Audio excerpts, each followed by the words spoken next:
Et on commence avec la situation au Mali. Elle a réuni ce dimanche en sommet extraordinaire à Accra, au Ghana. La CEDEAO a entériné les décisions prises par l'Union monétaire ouest-africaine pour amener la junte à un retour rapide à l'ordre constitutionnel. Les pays ouest-africains réunis en sommet à Accra ont pris des sanctions économiques et financières très dures qui s'ajoutent aux précédentes.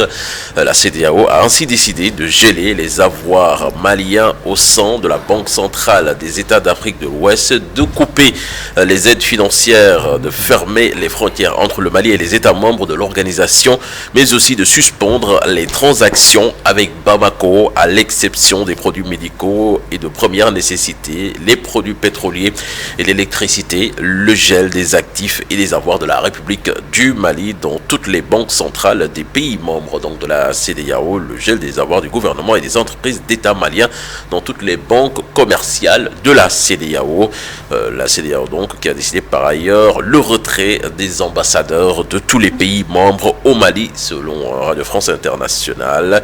Et notez que du côté de la junte, ils se disent ni impressionnés ni intimidés à part ces sanctions.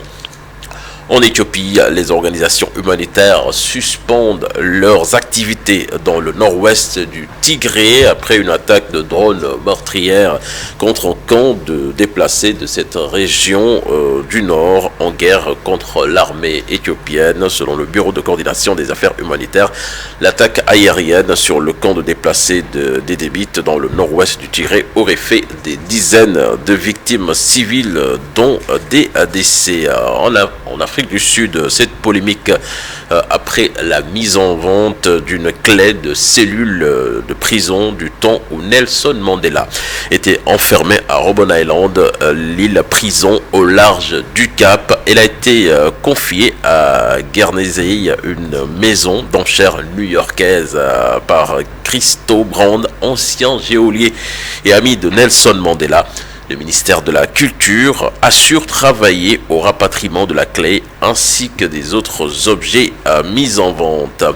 Et puis, pour finir cette page internationale, le suspense qui reste entier pour le monde du tennis réuni en ligne. Le tribunal fédéral se penche à l'instant sur l'affaire Djokovic, une affaire à rebondissement, l'affaire du visa.